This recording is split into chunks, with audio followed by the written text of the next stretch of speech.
Hello, my name is Mitch. I live in Taylors Falls, Minnesota. I've got bachelor's degrees in both philosophy and mathematics.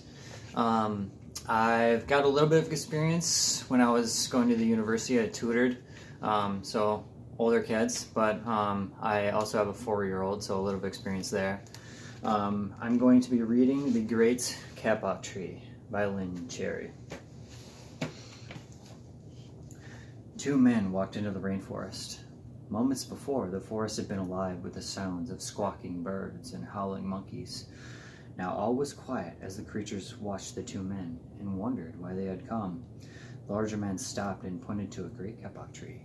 Then he left. The smaller man took the axe he carried and struck the trunk of the tree. Whack, whack, whack!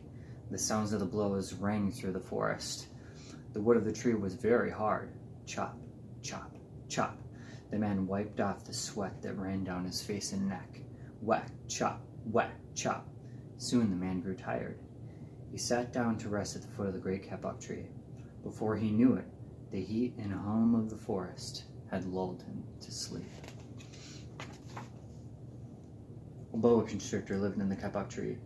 He slithered down its trunk to where the man was sleeping. He looked at the gash the axe had made in the tree. Then the huge snake slid very close to the man and hissed in his ear, "Senor, this tree is a tree of miracles. It is my home, where generations of my ancestors have lived. Do not chop it down."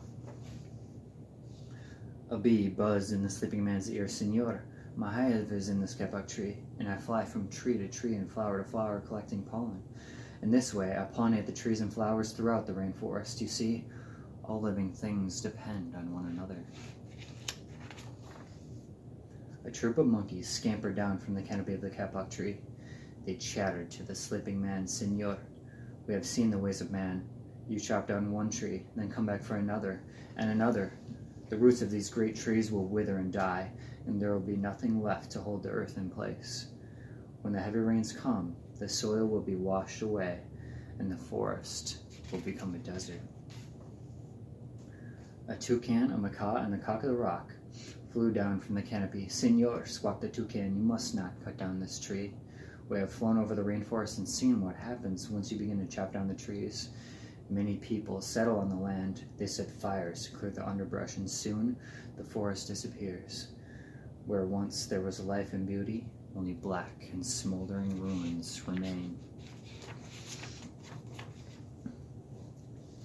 A bright and small tree frog crawled along the edge of a leaf. In a squeaky voice, he piped in the man's ear, "Senor, a ruined rainforest means ruined lives, many ruined lives. You will leave many of us homeless if you chop down this great kapok tree." A jaguar had been sleeping along a branch in the middle of the tree. Because his spotted coat blended into the dappled light and shadows of the understory, no one had noticed him. Now he leapt down and padded silently over to the sleeping man. He growled in his ear, "Senor, the kapok tree is home to many birds and animals. If you cut it down, where will I find my dinner?" 4 tree porcupines swung down from branch to branch and whispered to the man, "Senor, do you know what we animals and humans need in order to live? Oxygen. And senor, do you know what trees produce? Oxygen. If you cut down the forest, you will destroy that which gives us all life." Several anteaters climbed down the kapok tree with their young clinging to their backs. The unstriped anteater said to the sleeping man, "Senor, you are chopping down this tree with no thought for the future.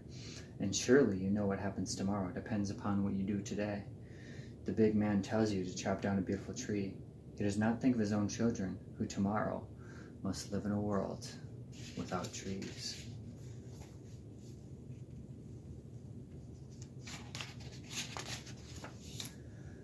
A 3-toed sloth had begun climbing down from the canopy when the man first appeared. Only now did she reach the ground. Plodding ever so slowly over to the sleeping man, she spoke in her deep and lazy voice, "Senor, how much is beauty worth? Can you live without it? If you destroy the beauty of the rainforest, on what will you feast your eyes?" A child from the Yanomamo tribe who lived in the rainforest knelt over the sleeping man. He murmured in his ear, "Senor, when you awake, please look upon us all with new eyes." That's it for now. Hope you liked it. Thank you.